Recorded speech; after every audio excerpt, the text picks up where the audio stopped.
So happy to share with Sue Online. Sue Online is here with Kathy Fisher, the curator of the Ermatinger-Clergue National Historic Site.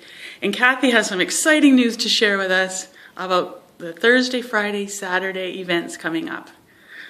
Well, yes, this weekend on June 3rd, 4th, and 5th, Friday, Saturday, Sunday, we are commemorating 100 years of the suffragette movement. It's a national milestone for Canada, and so we just decided, since the colors of the suffragette are purple, green, and white, that it just blended right in with our Lilac and Lavender Festival. Oh, yeah. So it's packaged kind of all in one, and we're just going to have a great weekend from lunch to evening to Sunday afternoon. Wonderful. And I've heard that the luncheons are actually sold out, Kathy. They are. So Friday, Saturday, Sunday, our heritage lunches for Lilac and Lavender are sold out. Wow. And of course they will also have the suffragette theme. So we now are still open for some seating in Friday night, Saturday night, which is an adult suffragette soiree. Ooh. And that is, of course, drinks. Don't tell anyone, because it's Prohibition time, 1920s. And the evening, of course, has the movie in our new theater, the Suffragette movie with Meryl Streep. And then Sunday, families, there's still tickets available for families. It's Mary Poppins in the movie theater. We have popcorn and entertainment. Wonderful. So again, the weekend stretches that far, and Mrs. Banks in the Mary Poppins movie is a suffragette. Oh! So as she protests and marches through the house of the Banks in the movie, we will be joining her. Wow! And so that's a beautiful theater that this facility has. Yes, we're really lucky we have this new theater in our Heritage Discovery Center that normally shows our orientation movie, but it's also adapted to be able for us to do events like this.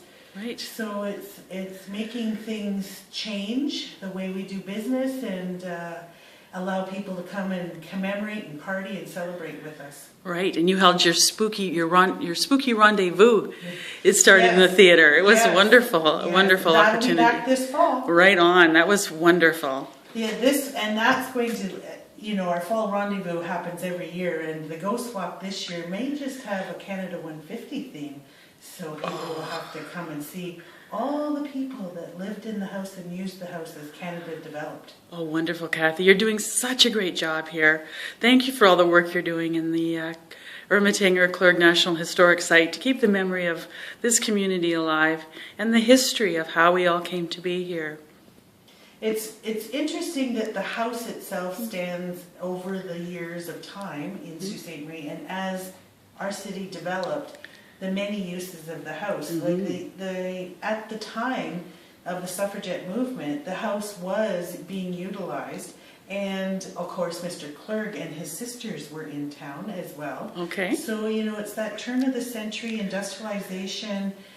Things were changing. Our first hospitals were being built, and we know there was a hospital right near here, or perhaps even inside the old stone house at the time. So there's lots of history.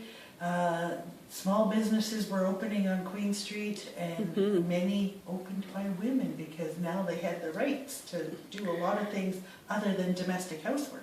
Right on. And what was the actual date that women in Ontario received the right to vote? Well, it wasn't until 1917 that Ontario, and the actual date, I'm going to check my notes, April 12th for Ontario. And it's very sad that it took until, later, 1960, before all women in all provinces and territories and First Nations were allowed to vote. It's hard to believe where we are now in history. The movement started late 1800s with Emily Stowe in Toronto, and it took till 1960 before all women were allowed to vote. Wow, remarkable. Well, wonderful job here, Kathy.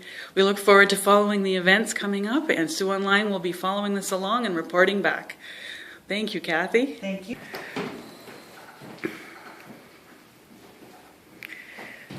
What a beautiful, this is an actual wedding dress from the time period. That is remarkable. Suffragettes.